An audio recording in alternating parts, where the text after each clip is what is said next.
Testing? There you go. Welcome to the City Council informational meeting. The meeting will start in 60 seconds.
Welcome. I call this meeting to order. It's the informational meeting, Wednesday, April 11th, and thank you to everybody who's in attendance this afternoon. Our first item of business is City Council open discussion. Do we have any items for open discussion before we move into our agenda? Councillor Staley. I just wanted to give a thank you to Tom Greco and his staff for doing a wonderful job of having our elections run without a hitch yesterday. So I know he worked hard, and all of the county people who helped with that as well. And also thank you to those people who served as superintendents and election workers, because they put in a 12-plus hour day yesterday in addition to other training and setup that they did. So we couldn't do this without them. So I just wanted to say thank you. Thank you, Councillor Staley. They are definitely deserving of the recognition. Councillor Selbert. Thank you, Mr. Chair. I was going to maybe talk a little bit on that same regard. Throw out a congrats to all the candidates, and obviously the winners are hearing from plenty of people today, but I wanted to throw out a congrats to all the candidates.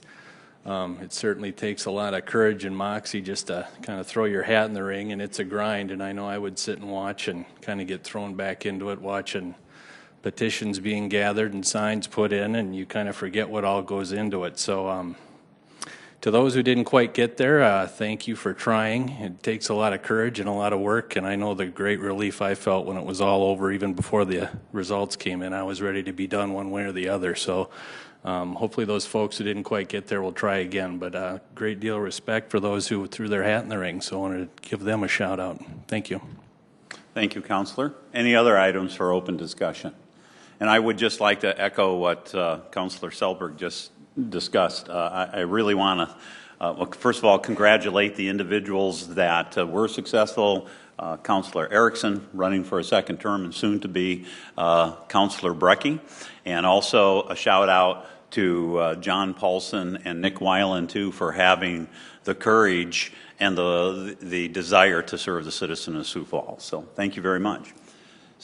Councillor Staley. Well, and let's also remember the other I'm sorry, I forgot the Central District. Thank you. Would you like to recognize them, Councillor? Scott, I think it's Scott Bartlett, Thad Barden, Thor Barden, and who was the third one? Tom Hurlbert. Tom Hurlbert, yes. Yes.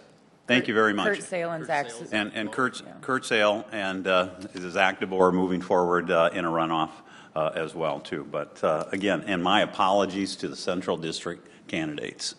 Thank you for the reminder. Okay, seeing no other items for open discussion, we're going to move into our first presentation, which is 2017 Code Enforcement Annual Report by Matt Tobias, our Code Enforcement Manager. Yep. So, welcome. Yep, thank you very much, Council and Council Chair.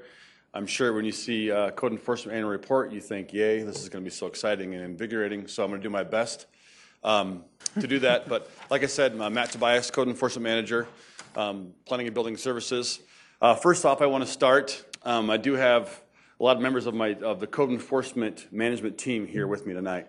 If you remember back a few months ago, we had different groups of inspectors came up, and they were introduced to the council, mechanical inspectors, building inspectors, and whatnot. Our property maintenance inspectors did not do that, because I figured we would do that now. So right now, I want to start with property maintenance first, but Kelly Boyson is our chief property maintenance inspector, and then we have Travis Hyder, who's property maintenance inspector, and also Dan Hine, who's also property maintenance inspector. So, but those are the first three that I want to talk about property maintenance. But as far as our code enforcement management team, we have Brent Tucker from community development. We have Bonnie Woolham with the attorney's office, Ryan Sage, who is now our code enforcement liaison from the attorney's office, Luann Ford with the health department, Dean Lanier from fire, and then Shauna Goldhammer with zoning. Often we sit up here and I talk about this code enforcement annual report. It's a team effort. I mean, that's one thing that I'll say over and over again. We meet every 2 weeks. We have a formal meeting every 2 weeks. There's a lot of us that do a lot more interaction than that. Obviously, we don't wait for 2 weeks. We see Ryan Sage in our area on a daily basis, which is good. We welcome that. But I just wanted to make sure that I recognize the whole entire team, and I want to introduce the whole entire team first. Getting into the code enforcement annual report, this is kind of my time of the year. I kind of look forward to it, where it's a chance for me to kind of tell you guys what's going on and what we've done in the past year as some of the highlights. One of the things on the right here, on the right hand of my screen up here, you see a vision and mission. Planning and building services, we have 4 of these, what we call our pillars. We have one for planning, we have one for building services, we have one for zoning, and now we have one for code enforcement. That's been something that's new. I promise this is the only slide I'm going to read, but I will read this slide because it's important. It's our mission statement. The Code Enforcement Division provides a comprehensive program for minimum standards of existing buildings and exterior property. The Code Enforcement Division shall implement the mission by overseeing administration and enforcement of a model code and other city ordinances which are intended to prevent blighting problems by requiring existing structures and property to be maintained in a safe, clean, and secure condition. We are committed to serving the community in a safe, professional, and effective manner. The program provides equal service to the complainant and violator with the intent of receiving the ultimate goal, compliance. Then I included a little quote that I came across. It kind of hit home for me because code enforcement always brings more gratitude after a violation is corrected than before when it's first reported. We oftentimes take a lot of calls that you got to get here now. It's the worst thing we've ever seen. It's the worst thing we've ever heard about. Don't get me wrong; those are bad when that happens. But we get a lot of gratitude when we go by and we see that it's fixed. So that's something. When I saw that quote, it kind of hit home for me a little bit. Coordination efforts, as we talked about there. There's not one of us, not 2 of us. It's a whole team of us that are constantly working on this. But total penalties issued in 2017, 142,525. Total penalties collected in full. 63,624, and then penalties being collected through assessments was 11,779. Code enforcement website. This is something that we want to gear towards people to going more towards our website. It is we're making it more user friendly. It's mobile friendly now to where you can access it from your smartphones. But we just did we kind of revamped the website a little bit. The first thing we did up there, the little guy with the frown, that's how you file a complaint. And when you click on that complaint, it goes to our CRM system, and those CRMs all go directly to me. I wanted to make sure that was like the front and center on our code enforcement website. And like you said, we're trying to make this user-friendly for our customers. Rental housing, you've heard me talk about this before. I've been in front of the group. We did an update to our ordinance in 2016. We've updated our forms, but this is something that, honestly, probably on a daily basis, the term rental registration probably gets echoed in our department. It's something we're constantly looking at. We're updating that. We have our InterGov system is up and running now to where we can track when we send these letters out to people. But rental registration is very important for what we do. It's a contact for us. It's how we get a hold of people, and the more we can communicate with people, the better off we're going to be. Our Who to Contact form, we update this one every single year. In the past few years, this has gone out in utility billing mailers. I don't think we're going to do that this year, but it's very important because I'll admit it, I refer to this Who to Contact every once in a while on my own desk. It's a good ticket for our citizens and our customers to know who to contact when they need a question about something. This coming year, in 2018, we're going to start working on, we have multiple forms out there. We have a property maintenance form, we have a who to contact. We're going to look at combining those two into kind of more of a user-friendly document. This is an example, Mesquite, the city of Mesquite, Texas, where they've kind of taken the property maintenance and the who to contact. So we're going to kind of create something like this where it's more user-friendly, where we can actually have a depiction of a house like that with some numbers on there. So this is just an idea.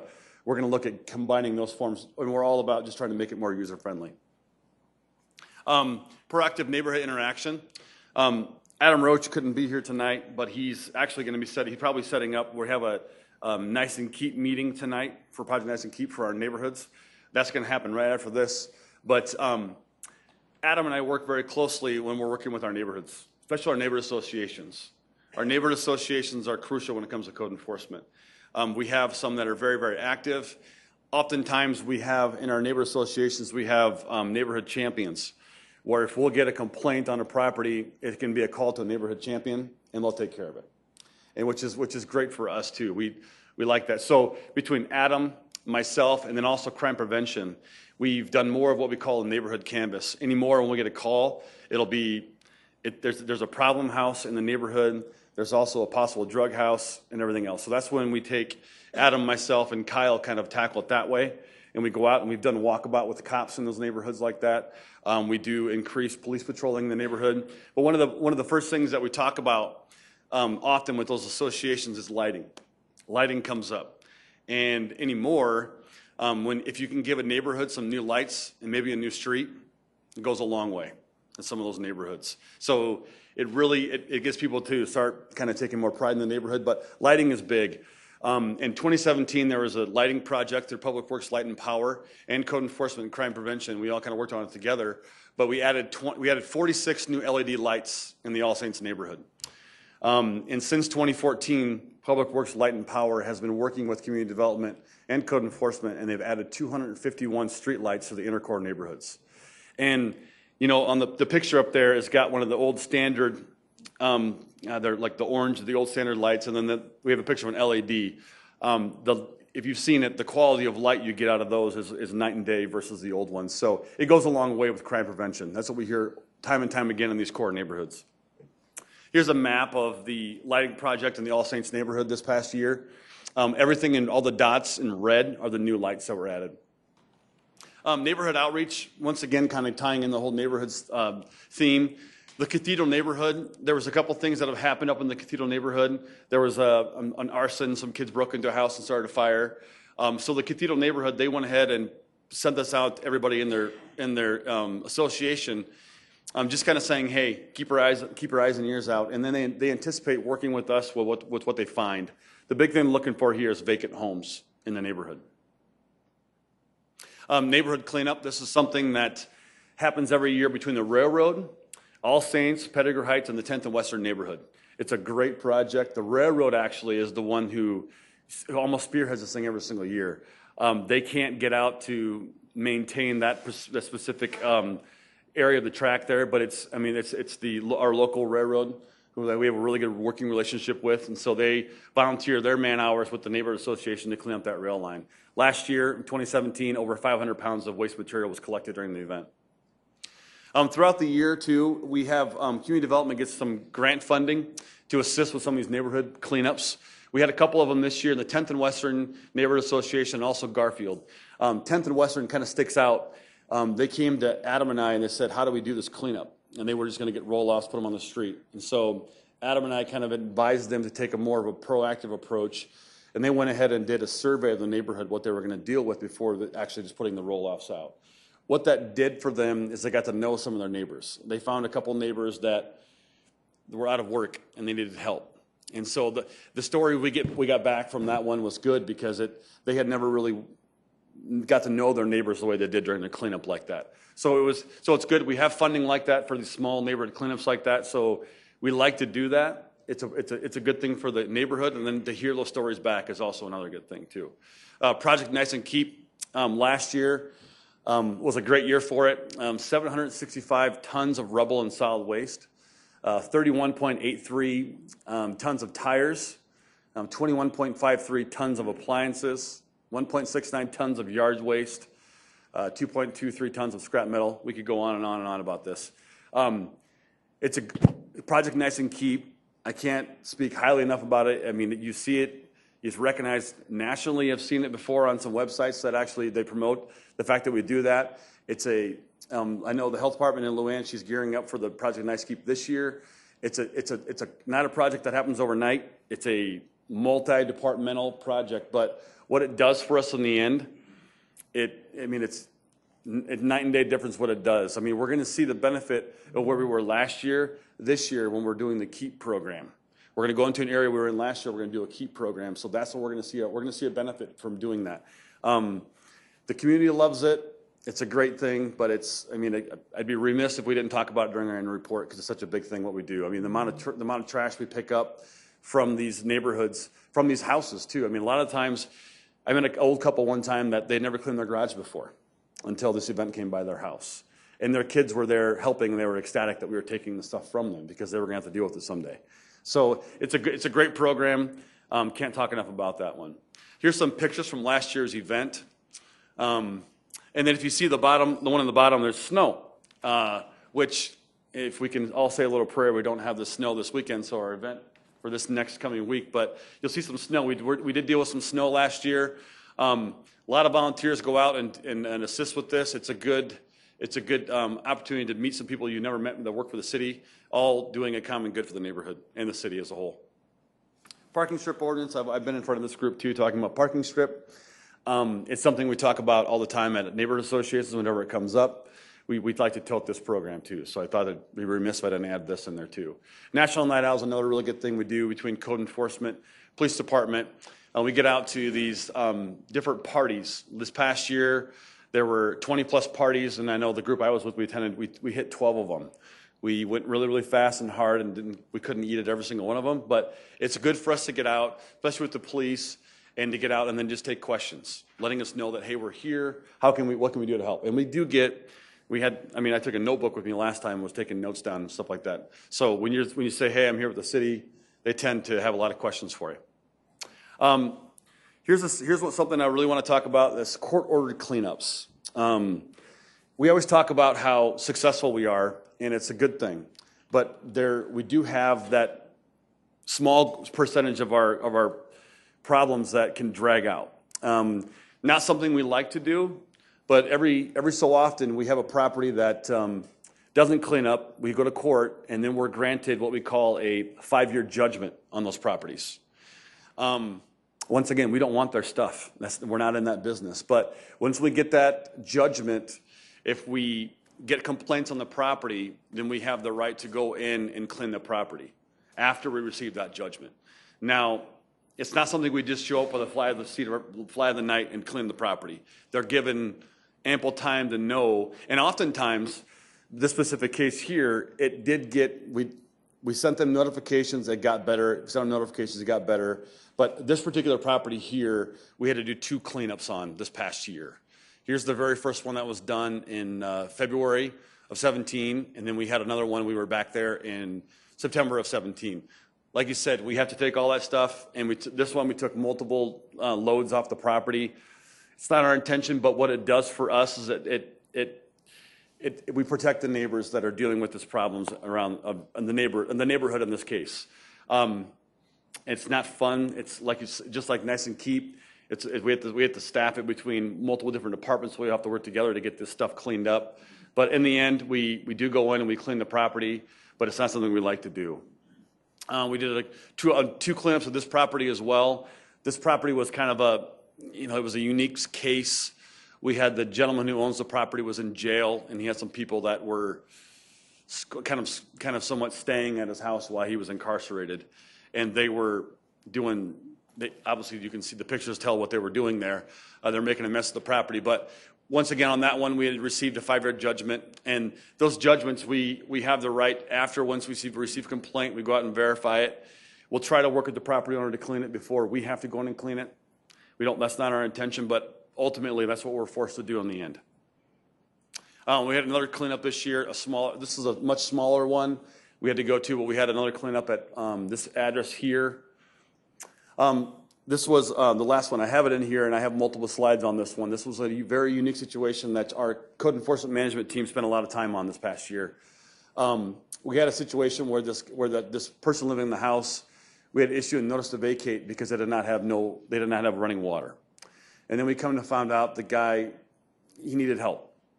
And so we were trying to reach out to him. We got him, we tried to get him the help that he could get. He wasn't willing to receive any of the help. He was staying in the Bishop Dudley house for a while, but ultimately we did a cleanup there, and the conditions were deplorable inside, outside, everything else. What ended up happening was the family power of attorney got involved and actually sold the house, and now he's living in a different spot. I'm not sure where he's living now, but if you look at these pictures, these are the before and after pictures of the kitchen. Now the house has been flipped and it's been sold, but it really was an eyesore in the neighborhood for a long time. We took a lot of complaints from the neighbors. So once again, it's unfortunate. We don't like to have to go in and board up a house, but sometimes we're given no choice on what we have to do. City programs is something through community development. These are great programs, especially when we talk about our rental rehab programs. If you look at this picture up here, you can see the house before and after renovation. If you look, there's new gutters, there's new windows, and new siding on that house.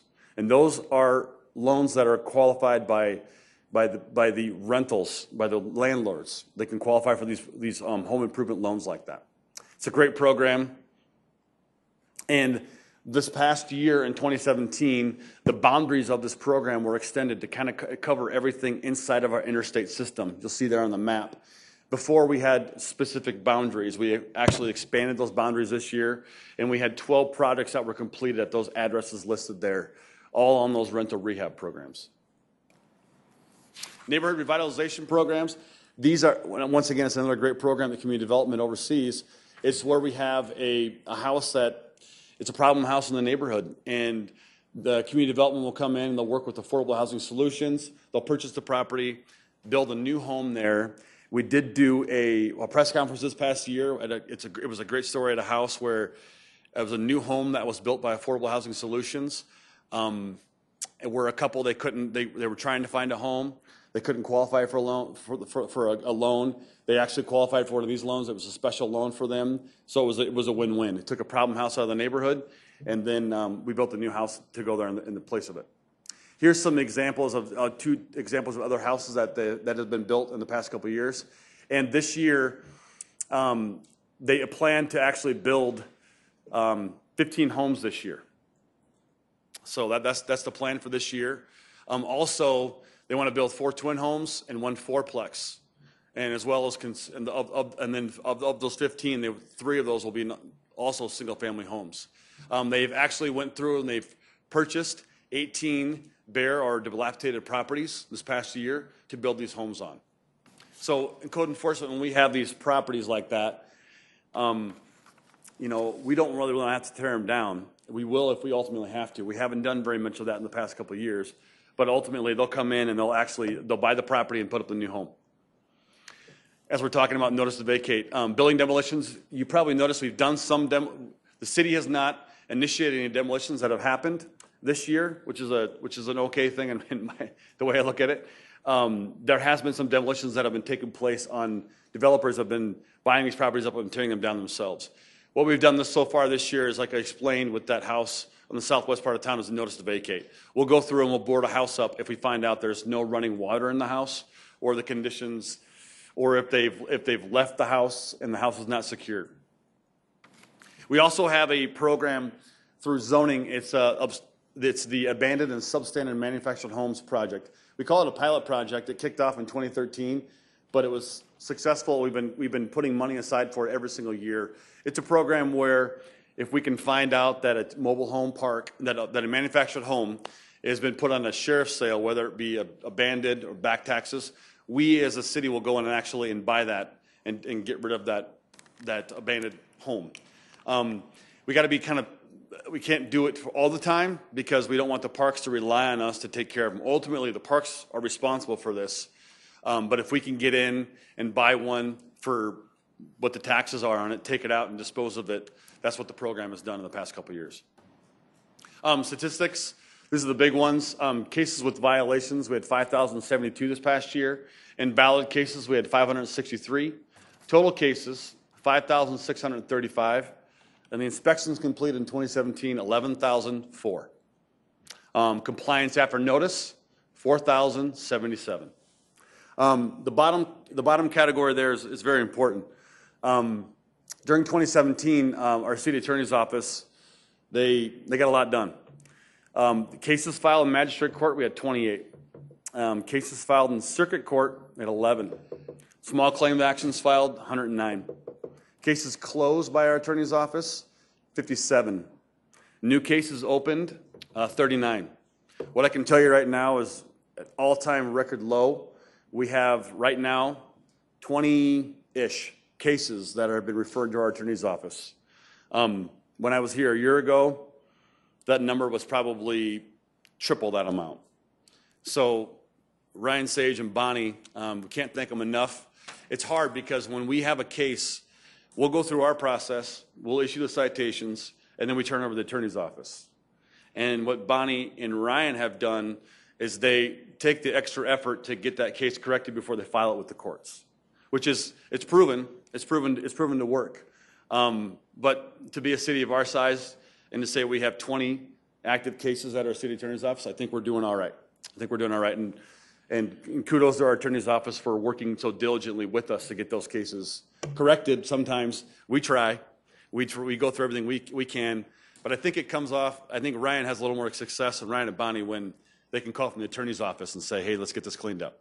Because then at that point in time, they know they're not joking anymore. So, but that's worked out very, very well. Our primary goal for 2018, obviously, is to maintain the balance between code compliance and code enforcement by implementing programs to ensure a minimum standard is met and keep the city of Sioux Falls safe and clean. That was our goal from last year. It's a solid goal. I like it. And our ultimate goal is compliance. Last thing I'll end with, we don't get accolades. We don't want accolades. It's not what we're in the business for. We're all public servants for a reason. But we did receive a thank you, our first one. And I had to include it here. Property maintenance did get a thank you for notifying someone after we received a snow complaint. That we actually called them and said, hey, we got a complaint. They took care of it. And they sent us a nice little thank you. First that I think we've ever heard of, but I thought it'd be remiss if I didn't include that little thank you in there. So with that, that's the 2017 Code Enforcement Annual Report. So if anybody has any questions. Great report. Thank you very much. Do we have any questions? Councilor Neitzer. Thank you, Mr. Chair. For the penalties, Yes. do I read that at face value that there's, in just the last year, there's 70,000 or so that's uncollected, or is Yep. there more to that? Nope, it's roughly 63,000 have been collected in full. Yes, and so we still have some outstanding debts out there. Yep. Does that happen every year? And I mean, what's Yes. what's your backlog? Do you have $1 million in collections? You know, that'd be a really good question for finance, especially. But I know it's always a process to get those fees paid, right? And a lot of those will go through assessments. You know, we'll have our assessments. We'll be back in July with our assessments, and that's where we do see some of those unpaid going to the assessments at that point in time. But for the $100, $200, $300 ones, you may not assess those. Do you just send them to collections, or? Yes, we do you will go send to some of those to collections at that point. Yep. all of the above? We'll send some to collections, and some will be assessed. Okay. And then the other thing I had, I find it here. Well, first of all, I want to thank you for the Severn Lane issue, because I heard that personally, being in my district, there was neighbors that have suffered with that for a long time. It's unfortunately, like I said, it's one of those ongoing problem properties that we had no choice to do what we had to do there. There's times where I've gone by it and it's been appalling, and it kind of goes back and forth. But so every time you have to go and clean it out, do you collect a bill and assess the property owner for that? Yes, we do. So is that these are just on the property tax and arrears, or? Yeah, they will. They'll go, and basically they'll go, we assess them at that point in time, and we have a detailed sheet that'll show you the cost for the cleanup, and we keep very good records on the costs associated with that, and they will be assessed. Okay, thank you. Okay, thank you very much. Any other questions? Councilor Saley. Okay, Matt, thank you for this. Let's go back to page 2. Yep. So we've got a number of penalties that haven't been collected on. Take us through what happens to a person if they, and we're talking about like if you didn't mow your lawn, you get the $100 thing.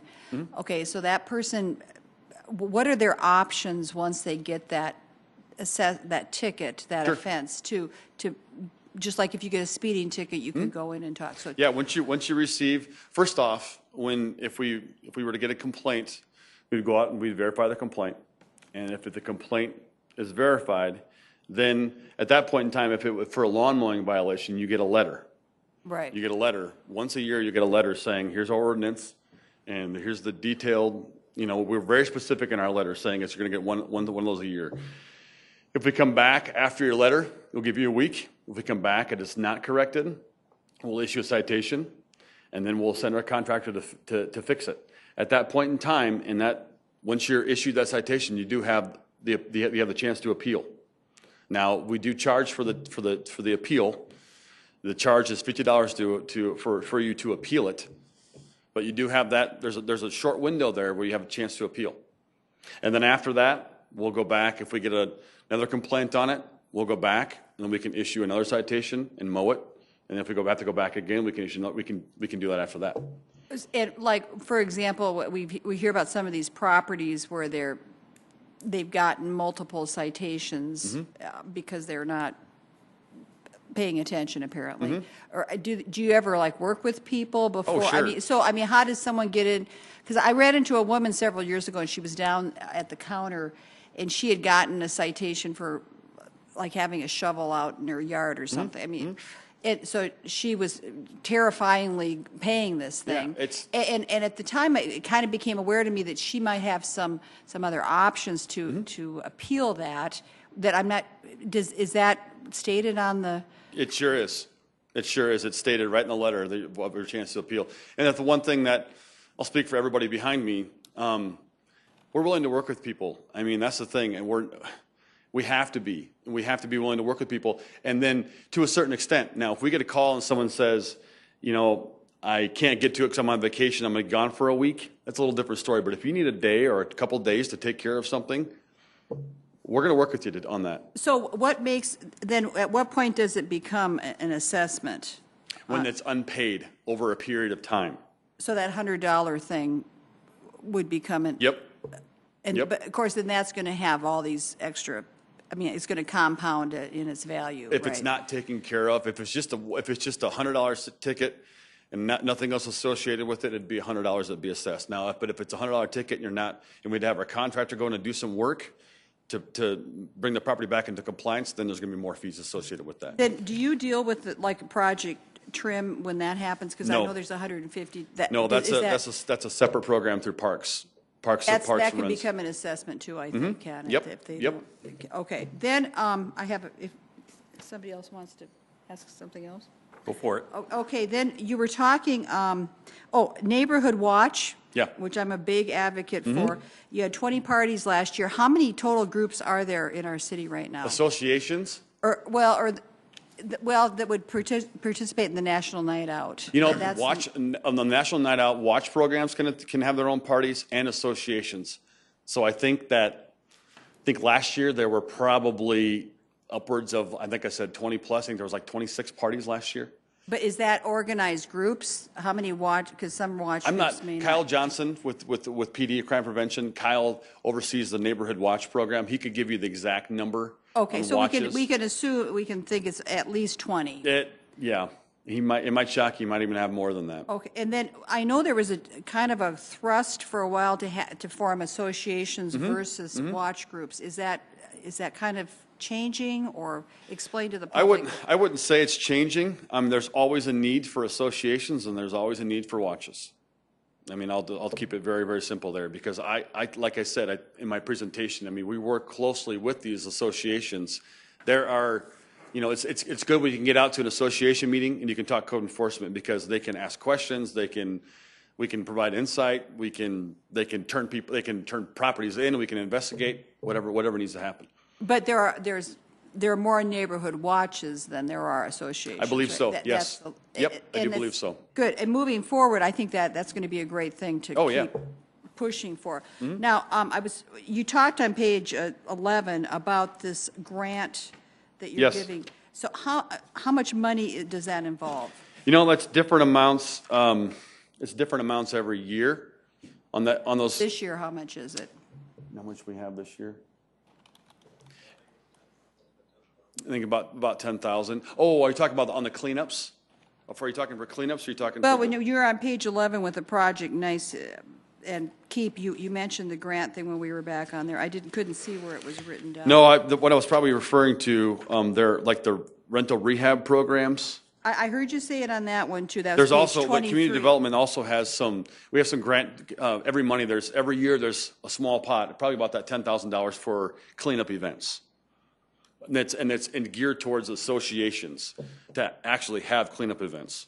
Okay, so there's another benefit to having Yeah, an without association a doubt, you versus bet. the neighborhood watch thing. And so how do you parcel that off? Is it like? Well, I know Adam Roach does, and I've been with Adam, we've gone out to the associations, and we've thrown that option out to them to participate in these programs. And last year, once again, you can't, every year these associations would want money, and you got to be kind of selective on the ones you do pick. But last year, like I said, it was 10th and Western, and then it was Garfield neighborhood. And a lot of the money that's used for that is the cleanup cost, the cost of dumpsters and stuff like that.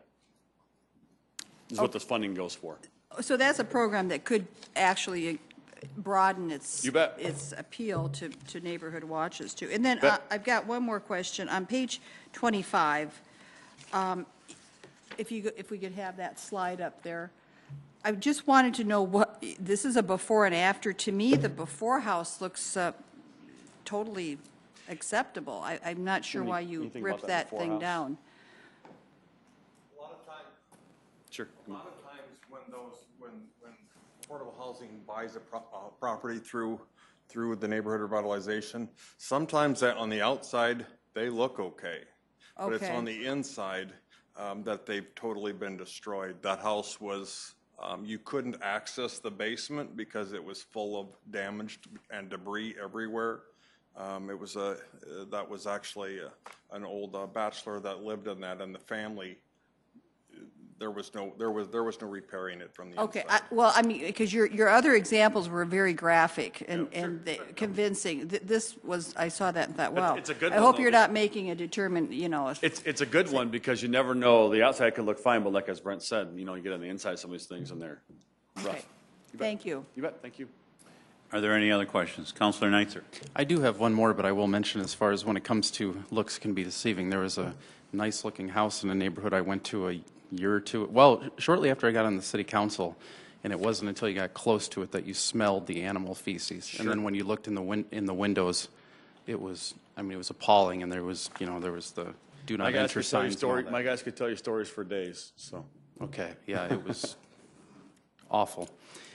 So the question I did have was, I'm sure you recall, there was a public input a couple of years ago that had to do with dumpsters, and somebody showed pictures of dumpsters Oh, on city sure. property Sure. that were all in violation. And I happened to see online when I was poking around looking for something else that there was actually like a spreadsheet where somebody made a list of like all the city dumpsters and the status of compliance, and so apparently there's some sort of initiative internally to deal with it. Sure. So I'm just curious, what was the determination of what to do with park dumpsters? Because the zoning ordinance says if it's visible from the right-of-way, it has to be screened, so you can't see it from the right-of-way. What about a dumpster that's on park property that maybe isn't visible from a right-of-way, but it's just out there and apparent? Sure. What did you do with the park dumpsters? Because there's got to be a lot of them. there are because they're there for a short period of time for different events and whatnot. That's a really good question. I'll do some follow up with you, and I can get back to you on that for sure. Shauna back there might. I know. Shauna, do you She have looks like anything she's itching to answer the question, but. to add on that one. And you could really expand that to other places in city property. Good Thank you. afternoon, Shauna Goldammer, the zoning enforcement manager. We changed the ordinance, actually, if you recall. So the criteria is that it has to be visible from the street. So if there is no public right-of-way, they don't have to screen it. Parks, businesses, whoever has a dumpster. It's dumpsters that need to be screened from view of the street. So that's the requirement. For example, Yankton Trails they had their dumpsters out there. Well, there's no way you could not see it from 229. So they came up with a location and put in some screening for those dumpsters to be. They don't have to be in an enclosure. They just have to be screened from view of the street. Yeah, that's what I had recalled as it had to be not visible from the right-of-way. It doesn't mean, if you walk back in the alley and you see a dumpster, that is not a violation. You've got to see it from the right-of-way. It says from a street, not from a right-of-way. So the same thing with the parks. If there's one deep in a park and you can't see it from a public right-of-way, just because you can see it from the bike trail doesn't make it a violation. Correct. Okay. Thanks. Are there any other questions? Yes. Councilor Starr. Yes. Matt, we've done a great job of working with neighborhood associations. I know in my couple of years we've spent a lot of time getting them started. Yeah. I got a call from one of the groups the other day, and their concern is that neighborhood champion. I like that term. I think that's a great way that there's usually in the associations, there's usually that couple of people who stand up and where some of the other members of the group have a harder time calling in complaints and things. And the gentleman that contacted me was concerned that he shows up as the complainant on all of these things, and then some of the officers will pull up when he calls to complain about something in the neighborhood. They label it, in his term, was a crackpot because he's called 12 times in the last month on different issues, whether it's loud cars, abandoned vehicles, drug deals that are happening, or his perceived drug deals. How can we do something to label the neighborhood champion so that when it does come up in the history reports, whether it's the officers or your office or things, that, hey, this person is somebody we've encouraged to take pride in the neighborhood and take a leadership position, so that they don't get into that position where they feel like they're being trivialized. They're the complainant, yeah. No, the term neighborhood champion, that's something that it was. I heard it before it was around before I even started. But that is the intent, and we do have some neighborhood champions that I hear from, that'll say, hey, people that reported some complaints to me, and honestly, the way that I speak for myself here, but I don't take it any differently that they're the crackpot or anything like that, being that the complaints are coming from them. I think we have to handle every complaint as the individual complaint comes in. So it's frustrating to hear that they're labeling it that way, but I know for our office, we try to, if it comes in from a neighborhood complaint, we treat every complaint the same. We'll investigate the complaint. But then the whole neighborhood champion thing, I think that's the route they should go, and say, hey, I'm on behalf of the neighborhood. I'm reporting these concerns. They're not all coming from me, but I'm reporting for the neighborhood. That's the recommendation that I would give them. Joking, maybe we need a badge that says neighborhood champion or well, something by the time they're done, or something and that'd be fine. I joke about it, but I'm probably maybe more serious than I think it is. That if there's some way that they could, when they're making those calls, that hey, I'm the neighborhood association president. The neighbors. In this case, retaliation is really an issue in this part of town, and so for them to, neighbors are willing to put up with a whole lot if they're worried about their mailbox or the type of retaliation that does happen in those things. So if there's, maybe it's something we can work on, that there's a way to identify them, that, hey, I'm this, without. I like it because a lot of times they'll go to a neighborhood meeting that night before, and then they're the ones reporting all the concerns. If we're not there, they're the ones reporting all the concerns. And so they may turn in a whole sheet of things that, hey, we have an issue here. But I think it's beneficial for them to stand from the standpoint of, I'm the neighborhood champion. This is coming from the neighbor. I'm representing the neighborhood as a whole. No, it makes sense, because I can see, though, when you pull it up on your computer screen when you're in a hurry, and during the ride-along, the officers that I've rode with, they look and say, okay, they make sure they make the notes that they've come, or whether it was a dog barking. I know the one night that we were out at 2 in the morning, and if they have to come back, or a separate officer has some notes to go back on. And so if there's some way that we can say, hey, this is, he's called 10 or 12 times in the last couple of months, but it's because the rest of the neighborhood doesn't want to. So maybe it's something we can figure out a way to. Yeah, I like that idea. To label it. We'll work on that for sure. Any other questions? Okay, very good. Right. Thank you, Matt. Thank you. Great job. You bet. Okay, our second and final item on the agenda is yet another election update. We're working through them on the 2018 election, and Mr. Tom Greco, our city clerk, busy city clerk. Good afternoon, Council Chair and Council members. I have a brief update. I don't have any slides this afternoon, but kind of wanted to talk about the next several weeks. Obviously, we have a runoff, so I just want to give you an idea of some of the key dates associated with that, what you could expect from me in terms of appearing before the council, and also just briefly talk about yesterday. But the key thing, obviously, we have a runoff on May 1st. There'll be 2 races on the runoff ballot. So if you're in the Central District, you'll see the race for mayor, you'll see the race for Central District, and of course, elsewhere in the city, you'll see the race for mayor. We conducted a drawing for candidate order on the ballot this morning at 8:30.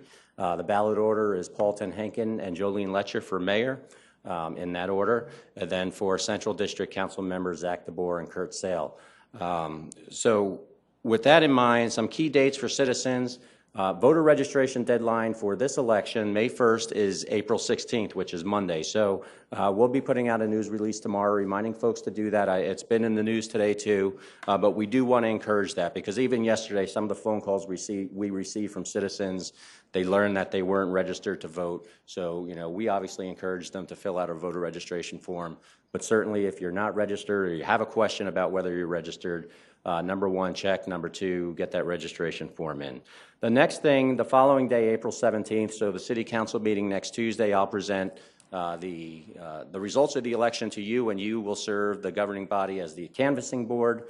As you know, you will not declare a winner for mayor or Central District, but you will declare a winner for all of the other races, to include Southeast District, which was unopposed. So within 2 days of that, I'll issue certificates of election to those winners, and of course, we'll move on for getting ready for the runoff. Now, April 24th, unlike the regular election, which has a 15-day window for absentee voting for runoffs, it's a 7-day window. So for absentee voting for the runoff, that'll begin on April 24th, same process, request an absentee ballot.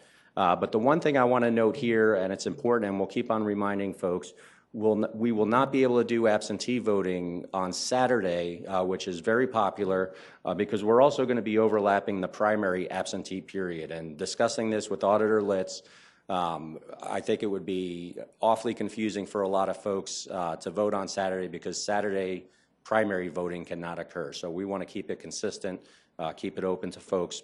So we'll put that out there and make sure people understand the hours that the auditor's office will be open during the weekdays. And then, of course, May 1st, Election Day, 7 a.m. to 7 p.m. It'll be held at the same polling places.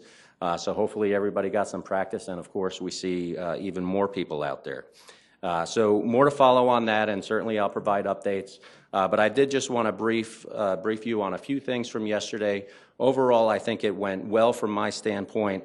Very busy, obviously, for us, but just wanted to share some of the lessons, because I think it's good, obviously, for citizens, voters, and even candidates to know. You know, in my office alone, we fielded about 500 phone calls. Most of those were, where do I go and vote? And we're happy to provide that information. Like I mentioned before, we disappointed some people by telling them they weren't registered.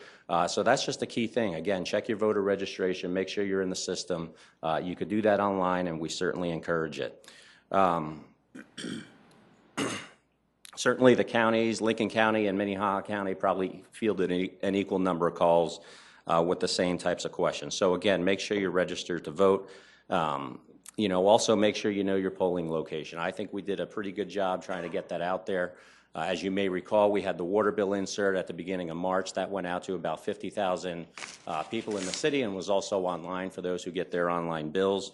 We sent out about 1,000 voter postcards updating people as to whether their polling location changed, or if they had a new precinct designation, those redistricted folks, and even the folks that were voting at our new Sanford Wellness polling location, we reminded them that there'll be construction going on out there. I will tell you we did, and our precinct superintendent out at that particular precinct did receive some complaints about the construction, but I think by and large the signage was pretty good out there. They had the reminder, but we're going to keep on reinforcing it, because we do want to make sure that it's easy for folks to get out there. I think overall last night, the counting process went well. It was a big team effort, obviously, and there are a lot of people who contributed to that, and we'll address that at an appropriate time. But generally, it went well. It was safe. One thing I do want to point out and mention immediately is a thank you to the street department and the police department who I was able to work with. We got some great signage out there for the precinct workers. The Boy Scouts were out there, and some of the parents helping direct traffic. The Boy Scouts weren't directing traffic, but their parents were directing traffic in the parking lot. We had a patrol car at the entrance to Dakota Avenue right there at 6th and Dakota. A lot of good feedback from precinct workers. Some of them were concerned about the safety in the parking lot and having traffic jams, and we avoided that. So it was a very good process, and of course, counting, I think, went pretty smoothly. So with that, I'll open it up to any questions that you have. Thank you. Questions for our clerk? Yes, Councilor Erickson. Thank you. Just a couple of questions, and I think I know the answer to it. I just want to hear you say it publicly because it's come up a few times, and I saw it on social media. One of the questions was when folks went to sign in, and I give you my name, and they look you up on their binder. I know I've always signed it. This year, where I went, they were signing it. And so I just wanted you to explain that. So the poll list, by definition, within South Dakota codified law, the poll list, or it's also called the poll book, it's a listing of the persons who voted in the precinct. There's no requirement for a signature. If you get on the Secretary of State's website and look at the precinct manual, if you look at their training slides, it will indicate that the poll worker writes in the name. Now, the purpose for that is to maintain accountability as to who has been at the polls during the day. And, you know, some people do it differently. I know there's sometimes even confusion among the precinct workers. But, you know, I'll give you an example where it really comes in handy. You know, somebody signed on the wrong line. They didn't know who it was. They had to go back about 30 voters later, try and figure out who it was, and they had a heck of a time trying to figure that out. So it's a check and balance so that when you get to the end of the night, you can bounce that number off of what's in the registration list, the printout from the auditors, with what's on the poll list and account for the ballots. Right. Perfect. Thank you. I appreciate the explanation. And then I have one other question, if I can. I know you mentioned next week we will vote on the canvassing of it. Maybe, I don't know if this is a question for you or for the city attorney, but is that something I get to vote on too or not, since I was up for re-election? You'll get to vote on it. It's been done in the past. It has. Yes. Okay. I just wasn't sure, since it was with my name on it, if that was something I would get to do or not. And then thank you for everything that you've done for the integrity of the election. I know our staff, your staff, as well as council staff, has been very helpful with whatever your needs were, moving boxes and just doing stuff. And so I thank you for that. I know it was a very busy day for you and for all the volunteers. And so I really thank you for all your efforts in making sure that it was run smoothly. And thank you. Thanks. It was a team effort. Yes. Councilor Neitzer. I just wanted to comment that I haven't looked at it in depth, and I don't know if you've looked at it, but I did look at 117 a little bit, and it looks like, based on kind of the surrounding precincts, the percentage turnout was pretty close. So I think the signage apparently worked, and I would guess that most people that wanted to get there got there. Yeah, So. and I haven't looked at the numbers, but, you know, I think there was a good plan going in, and, you know, Public Works and the contractor, I think, did a great job. They even pulled some extra message boards out there. But again, it's one of those things we'll reinforce next time around, too. Yeah, and I did drive both routes a couple of times, and as you know, one of them that kind of goes around the man-made lake and the gym and stuff, it's a little, you know, kind of windy, but there's a lot of signage to get you there, and that's just the way it is. It's just, there's no other way to go. So, but I think it worked. I think the signs were good. Okay. Councilor Staley. And Tom, I am so appreciative that you put that information in the water bills, because I think that's very helpful for people to have that at their fingertips. Two things. I did have a constituent ask me about absentee balloting, and I called you, and you told me when it started, but she must have contacted the county, and she had emailed me and said it's April 16th. There might have just been a miscommunication. So April 16th is the voter registration deadline, and absentee absentee voting begins on April 24th. Oh, and so this person is having surgery on April 24th and isn't sure. Do they mail them to them then? Or I mean- She can mail in an absentee, she or he can mail in an absentee ballot application to the auditor. They'll mail a ballot to that individual.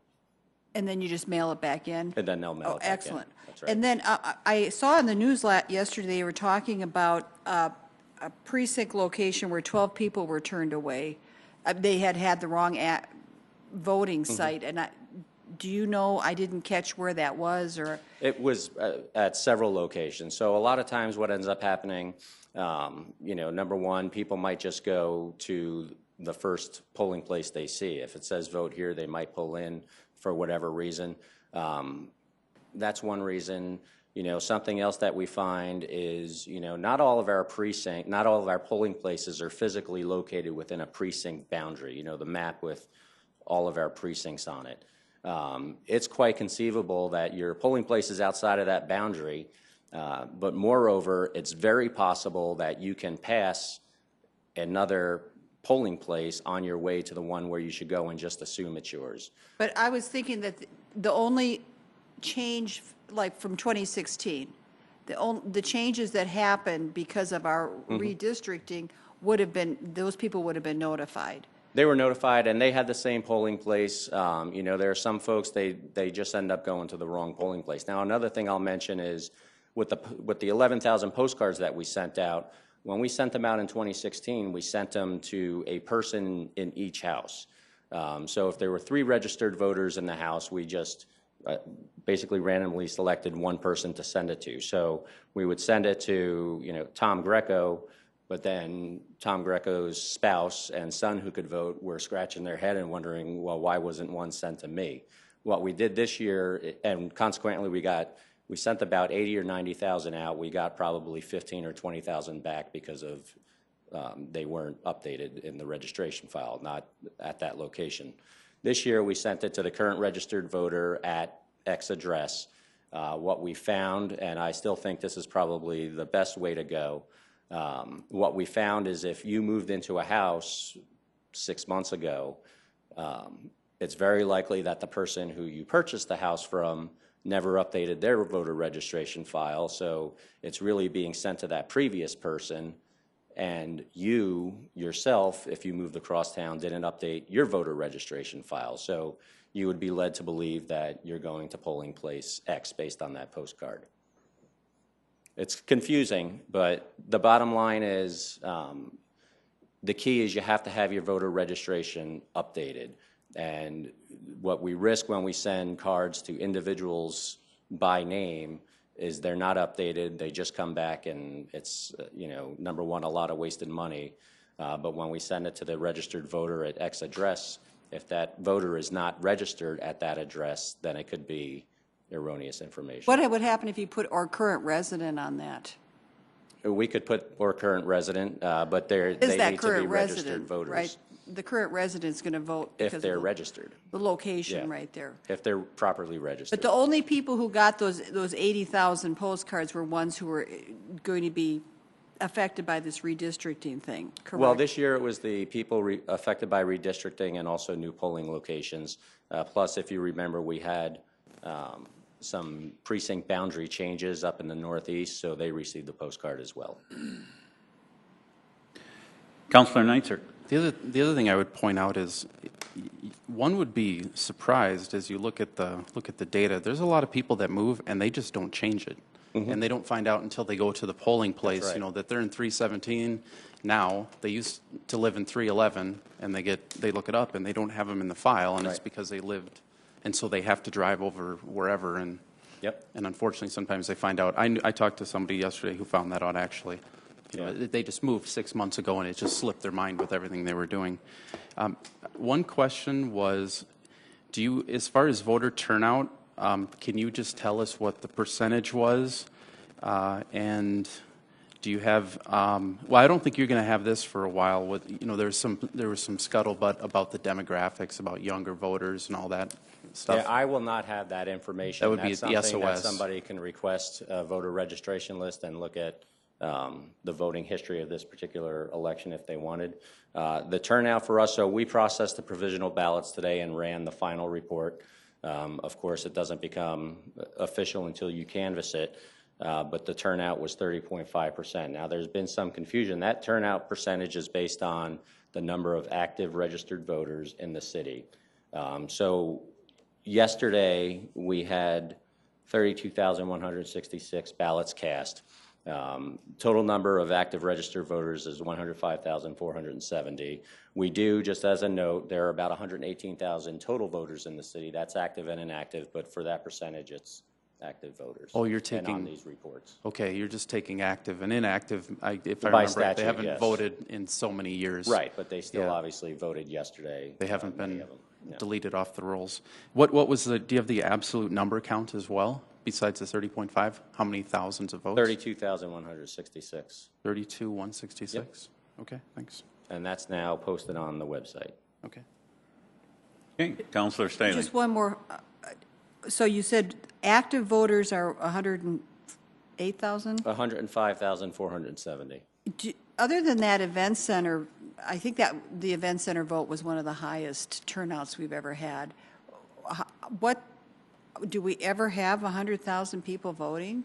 I mean, these. No, we've never had 100,000. Or I mean, are these people in a voting city in election. presidential elections or? I couldn't tell you Oh. who's voting in what. It's very strange that, I mean, we don't have more people. We got them on the rolls, but they don't show up. Yeah. I'm trying to figure that out. Yeah, thank you. Any other questions? Okay, thank you very much for a job well done, and to all of the workers, including the Boy Scouts, who Yes. serve a very important role. So, They did. thank you. All right, thank you. That is our last item on the agenda. This meeting is adjourned.